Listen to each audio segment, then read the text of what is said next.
Hello guys at welcome back sa ating YouTube channel. So sa video ito magde-design naman tayo ng stock and branches ng sanitary system as per Revised National Plumbing Code of the Philippines. So kapag sinabi nating stock, ito yung ating vertical pipe and yung mga branches naman natin ay yung mga horizontal pipe na nakakabit sa ating stock. So ito yung table natin, table 11.5.1b ng Revised National Plumbing Code of the Philippines. Meron tayo ditong pipe sizes dito sa left column. Merong horizontal branches, one stock of 3 branch intervals or less. Meron tayong stock with more than 3 branches intervals, total stock, then total in 1 branch interval. So ito, ginagamit lang ito sa pag-size ng sanitary stocks natin and then yung kanyang mga branches. So ito is as per maximum number of drainage fixture units that may be connected to any horizontal fixture branch, a stock or 3 branches or less, stocks of more than 3 branches. So yung DFU natin na discuss na natin sa previous video natin doon sa pag-design ng septic tank. So recall na lang natin ulit yung ating table na yon, no? Now para dito, okay? So again, meron tayo ditong pipe sizes dito sa left column. Now medyo magulo to kung wala tayong idea completely, no? So meron tayo ditong stocks with more than 3 branches. Then kung mapapansin natin sa table, okay, meron ditong partition. So ang sinasabi nitong stocks with more than 3 branches, ito yung gagamitin mo na tables. Ito yung gagamitin mo para sa kanyang stocks. Ito yung gagamitin mo naman na table para sa kanyang mga branches. Now, what about this one? So, ito namang part na to, gagamitin mo naman ito kung yung stocks natin ay meron siyang 3 branches maximum or less. So, para mas maayos natin ito, i-revise lang natin or i-modify natin to ng kaunti. Pwede natin gawing ganito yung ating table. Now, gagamitin mo yung table na ito kung meron kang stocks, again, ito yung vertical pipe natin, at may nakakabit sa kanya na maximum of 3 branches. So, ito yung gagamitin mo naman ng mga calculations para sa kanyang branches. So, bale per floor ito.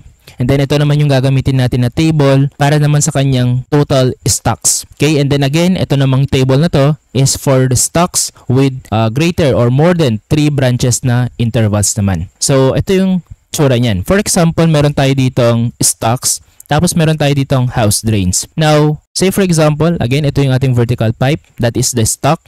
Tapos meron sa kanyang, or meron nakakabit sa kanya na 3 branches. Now, paano natin nasabing 3 branches lang yung nakakabit sa kanya?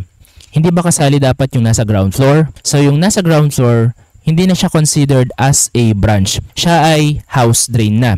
So, kapag sinabi nating horizontal branch or branch, dapat from the branch, pupunta siya, ko-connect, magdi-discharge siya, papunta kay stocks.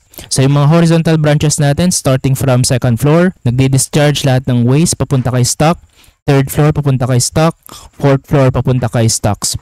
So ito yung mga branches natin. Now, itong stocks naman, lahat na na-collect natin na waste ay idediretso na nyo naman kay house drain natin. Ngayon, kay house drain papunta sa septic tank or public sewer kung meron man. Kaya hindi considered sa ground floor as a branch. So, dito, meron tayong 3 branches lang. Second floor, third floor, and the fourth floor. So kapag ganito yung case natin, ang gagamitin natin na table ay yung nandito lang sa left. Okay? So itong any horizontal branch per floor and then itong total stock dito. And then kung dadagdagan natin ito, so for example, magkakaroon tayo ng 5th floor dito, then additional na horizontal branch. So kapag ganito na yung case natin, we have now 1, 2, 3, 4 branches. Therefore, greater than 3 na yon. So ibig sabihin, yung gagamitin na natin na table ay itong kabila naman. So again, itong total for stocks, ito yung gagamitin natin sa pag-size ng ating stock. And then itong any horizontal naman para naman sa ating mga individual branches per floor. Okay, so ganun natin siya gagamitin.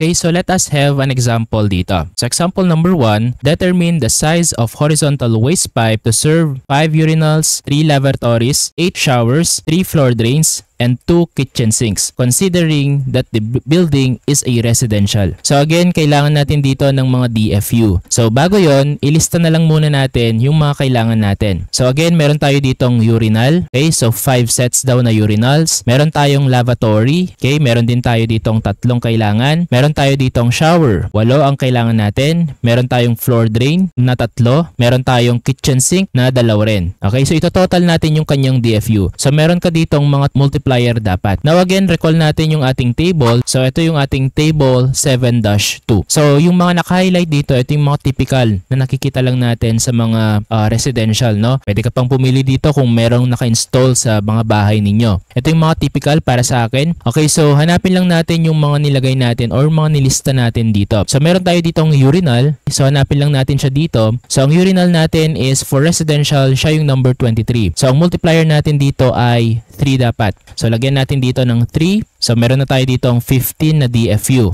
Next naman para sa ating lavatory. Yung lavatory natin dito, okay, wash basin. So number 28. Then yung kanyang multiplier naman dito ay 1. So times 1 lang natin ito, bali meron tayo ditong 3. Tapos sa ating shower, meron tayo ditong, okay, shower hanapin lang natin. So yung number 13 dito, single stall. So meron siyang 2. So lagyan lang natin dito ng 2. So this is now 16. And then meron din tayo ditong floor drain. Now yung floor drain natin dito is equal to, meron din siyang kanyang, meron din siyang DFU na equal sa 2. So this is now 6. And then meron din tayo ditong kitchen sink or itong number 15 sinks. Okay, for residential yung nilagay dito. So times 2 rin yung ating multiplier dito. So we have here 2 as well. So meron tayo ditong 4. So yung ating total DFU dito is that we have 18 plus 16 plus 6 plus 4. So meron tayo ditong 10, 26, 29, and then we have 44. So meron tayo ditong 44 DFU na total. Now, ano ngayon yung 44 DFU na yan? Again, ang tinatanong sa atin dito is a horizontal waste pipe. Now, meron yung term na horizontal. Ibig sabihin nito, branch yung tinatanong sa atin. Now, meron tayo sa table, again, meron tayo yung 3 stocks, 3 branches in 1 stock or more than 3 branches in 1 stock. So, ang i-assume natin dito is that since residential building naman ito, low rise ang ibig sabihin nito. So approximately nasa bungalow or 2-story lang ito, no? So ibig sabihin lang hindi aabot sa more than 3 stocks yung gagamitin natin. Therefore, ang gagamitin natin na table dito is etong nandito sa left part. Stocks with less than 3 branches. Now again, ang tinatanong sa atin ay horizontal waste pipe. So ang titignan lang natin dito ay yung kanyang any horizontal fixture branch. Again, yung nakuha natin ay 44 DFU. So wala tayo ditong nakikita ang 44. 20. So hindi natin pwedeng gamitin si 20. Kaya ang ibig sabihin ulit ng 20 is that from 7 hanggang 20 ang ibig sabihin niya. Ang 160 naman dito, ang ibig sabihin niya ay from 21 hanggang 160. So pasok si 44 dito part. Okay, sa 160. Therefore, titignan lang natin sa left and ang makukuha nating sagot is 4 inches. Okay? So, we conclude. Therefore, ang gagamitin natin dito is now use 4-inch horizontal pipe. Okay? So, ganun lang po kasimple. Okay, example number 2, determine the size of waste stock of a commercial building with 4 horizontal branches. It is to serve 4 na water closet, 8 urinals, 4 wash basins, 4 bathtubs, 12 floor drains, 4 laundry tubs, and 4 kitchen sink. First step is ilista mo lang muna lahat ng kailangan natin. Now again, water closet yung unang listahan natin. 4 water closets ang kailangan. We have urinals na 8. We have here wash basin. So this is simply the lavatory. 4 yung kailangan natin. Meron daw tayo ditong bathtubs na 4 din. Meron tayo ditong floor drain na 12. Meron tayo ditong laundry tub na 4 din. And we have here kitchen sinks na 4 din. So lagyan lang natin to ng multiplier natin and then determine natin yung kanyang total DFU. Now again, commercial building naman yung dinedesign natin. Now para sa ating table, yung water closet natin, meron tayo ditong 2 water closets. So meron tayong number 29 and 30. Yung number 29 is for private installation. So ibig sabihin nito mga residential. Then yung number 30 naman is water closet for public installation. Now pwede nating i-assume dahil commercial ito, publicly available dapat yung water closets na to. So, ang assume natin dito ay yung water closets na public installation. So, times 6 yung gagamitin natin. Okay? So, lagyan natin dito times 6. Then, yung ating urinals naman dito, it will be, okay? So, yung urinal natin dito, wala namang in-specify kung public or private. Assume na lang natin ulit na number 23 siya. 3 ulit yung ating multiplier. So, this is times 3. Then, yung lavatory natin, regardless, no, kung commercial man yan or residential, all always 1 ito. Yung bathtub naman natin dito is now, sa bathtub natin dito, wala ring private or public. So, 2 lang din. For our floor drain, again, yun lang din yun kanina, or 2. For our laundry tubs, this is also equal to, okay, laundry tubs, 2 rin. And then for the kitchen sink, we also have here, okay, yung sinks natin dito, hindi na yung residential yung gagamitin natin, no? So, sink bar for commercial naman yung gagamitin natin dito, number 16. So, 2 lang din naman. So, times 2 lang din natin ito. And then, pwede na natin tong i-finalize. So, this is now 24. We have also here 24. We have here 4, 8, 24, 8, and then 8.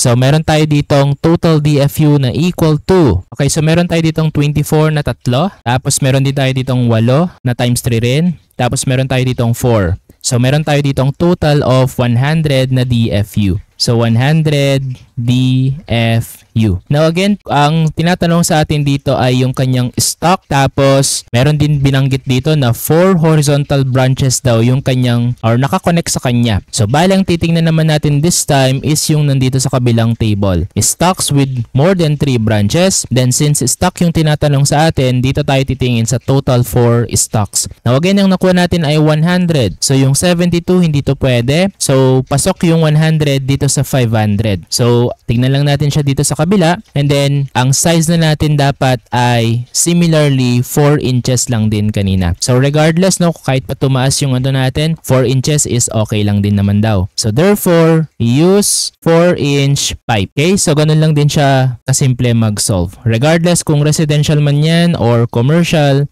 okay lang naman dahil meron naman tayong guide using the table. So, I hope may natutunan ka dito. Please like, share, and subscribe ka na rin. Thank you.